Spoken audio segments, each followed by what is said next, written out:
Est-ce que vous avez des commentaires à faire sur Oslo par rapport à l'espace public, au comportement des gens?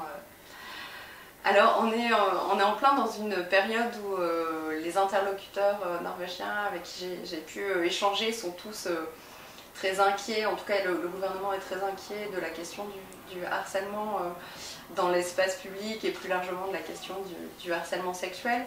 Et ce qui est très surprenant quand on vient de France, c'est que finalement les interactions dans l'espace public, elles sont, en termes de genre, elles sont très peu marquées. Les personnes ne se regardent pas dans les transports, ne se regardent très peu dans la rue. On sent qu'il y a une grande distance, qui est à la fois une distance physique et chacun préserve un peu son espace de sécurité. Ce qui fait que pour une femme, il n'y a pas de sentiment d'insécurité qui pourrait être lié au fait qu'on lui fasse sentir que c'est une femme dans l'espace public. Donc c'est peut-être l'absence de marqueurs justement de différenciation de genre qui serait un élément remarquable. On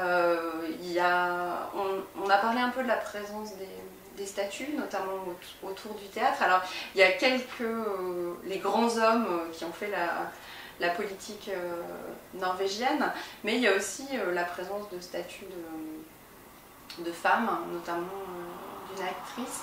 Et c'est des éléments intéressants pour analyser la manière dont symboliquement on va rendre hommage, dans une ville on va rendre hommage à un certain type de personnes.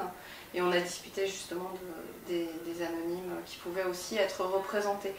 Alors c'est pas forcément qu'une question de représentation de genre, mais de réfléchir à qui a le droit de citer et qui a le droit d'être représenté, reconnu dans la ville, et le fait que des anonymes puissent être célébrés, c'est un aspect intéressant par rapport à une politique de valorisation, et ça me semble être assez emblématique de quelque chose qui est vraiment le souci démocratique aussi, de dire que les citoyens sont des personnes à part entière qui comptent dans la ville, et ça c'est quelque chose qui est assez marqué dans les interactions au quotidien. Enfin, c'est très universaliste finalement, plutôt que d'être dans une forme d'indifférenciation, contrairement à ce qu'on peut dire en France à propos des politiques de genre dans les pays scandinaves. Très souvent il y a cette idée qu'on est sur une inversion des genres qui apprendrait aux garçons à faire comme les petites filles et inversement.